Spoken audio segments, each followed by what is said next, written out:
জেরিনের হাতের অবস্থা জানি না তোমার লাভ আছে? তোমার কারণে তো ওর হাতটা পুড়ছে। তোমাকে সামনেই তো সকালবেলা বাজারে যাওয়ার সময় আমি জেরিনে ধমক দিলাম, তারপরে কোন আক্কেলে ওরে দিয়ে গরম পানি বসাইলা?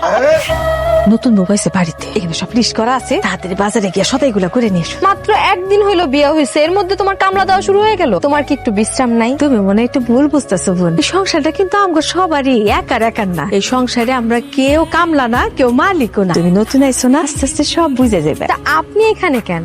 ভাইজানকে ঘরের মধ্যে রেখে আপনি এখানে এসে খাড়া রয়েছেন। যান ঘরের মধ্যে যান, যা ভাইজানকে বাজারে পাঠায় দেন। জেরিন তুমি কি বলতেছো? তোমার কথা শুনে কিন্তু আমি অবাক হইতেছি। ভাবি তো মাত্র কইলো এই বাড়িতে সবাই সমান। আচ্ছা ভাবি যদি তোমারে বাজারে যাওয়ার জন্য অর্ডার করতে পারে, তাহলে আমি কি ভাইজানকে অর্ডার করতে পারি না? অবশ্যই পারবা ছোট বউ, কেন পারবা না? এই দাও বাজারে ব্যাগটা দাও, বাজারে আমি যাইতেছি। তুমি ওইটা এলাকা না, তোমার না কোমরে ব্যথা, তুমি যা বিশ্রাম নাও। আরে ব্যথা ছিল, এখন ঠিক হয়ে গেছে। আরে ভুলটা তো আমারই হয়েছে। আমার ছোট ভাইটা এত বছর পরে দেশে ফিরলো, বাজারে যাওয়া কি এমন কষ্টের কাম? দাও তো দাও, ব্যাগ দাও। না না ভাবি, বাজারে তোমার যাওয়া লাগবে না, তুমি বিশ্রাম করো, আমি যাবো। আমি না তোমারে মানা করছি, তুমি বাজারে যাইতে পারবা না। চুপ থাকো, তুমি নতুন বউয়ের মতো থাকো। যাও যাও ঘরে যাও যাও। এই সি ভাই, নতুন বউয়ের সাথে এই ব্যবহার কেউ করে?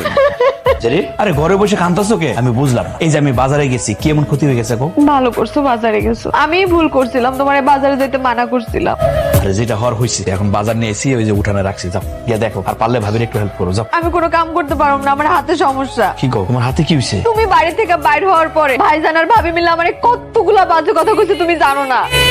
কই আমি এতিম মাইয়া, আমি নাকি তোমারে ঠকাইছি, আমার বিধবা মা নাকি তোমারে জোর কইরা তোমার টাকার জন্য তোমার লগে আমারে বিয়ে দিছে। আমার ভাই ভাবি এ কথা কইছে? হ্যাঁ কইছে। কেন তোমার ভাবি কিছু কইতে পারে না তোমার মনে হয়? তুমি বাজারে যাওয়ার পরে তোমার ভাবি আইসা আমারে জোর কইরা কইতেছে যে আমার এখন গরম পানি দিতে হইব, তোমার ভাইজান গরম পানি দিয়ে গোসল করবো এই জন্য। আমি কইলাম ভাবি আমি তো এত তাড়াতাড়ি কাম করতে পারি না, আমার একটু সময় দেন। সে কি আমার কথা শোনে? সে কি আর আমার সময় দেয়? সে আমার জোর জবরদস্তি করছে, তখন আমার হাতের মধ্যে সেকা লেগে গেছে, দাও কালো হয়ে গেছে। হায় হায়, কি অবস্থা? তোর সামনে তো পুড়ে গেছে। থাক ভাবির লগে তুমি আর ঝামেলা করো না, পরে ভাববো যে আশার সাথে তাই মনে হয় কান পড়ে দিছি তোমারে। এই তুমি ঝামেলা কি কইতেছো? ভাবি তোমার দিয়ে এত বড় কাজটা করাইলো, তার তো ভাবা উচিত ছিল তুমি কাজটা পারো কি পারো না। দেখো না আমি কি করি। ভাবি, হ্যাঁ ভাবি, ভাবি হইলো আমার দেবর দিয়ে উনি ঘর থেকে বাইরে আইলো। এই যে রিনের রাতের অবস্থা কি? জেরিনের হাতের অবস্থা জানি না তোমার লাভ আছে? তোমার কারণে তো ওর হাতটা পুড়ছে।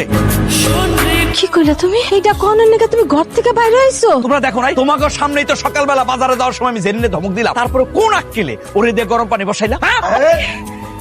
কিরে তুই কবে থেকে তোর ভাবির সাথে এরকম উঁচু গলায় কথা কওয়া শিখলি রে ভাই? তোমার আক্কেলেরও তারিফ করতে হয়। বাড়িতে একটা নতুন মানুষ আসলে আগে জানতে হয় সে কি পারে কি পারে না। সে নতুন মানুষ, সে রান্না বান্না পারে কিনা জিগাইবা না? জিগাইছো? আরে বাবারে, আমাকে কথাটা তো তুই শুনবি আগে। কি বলবা? কি বলো?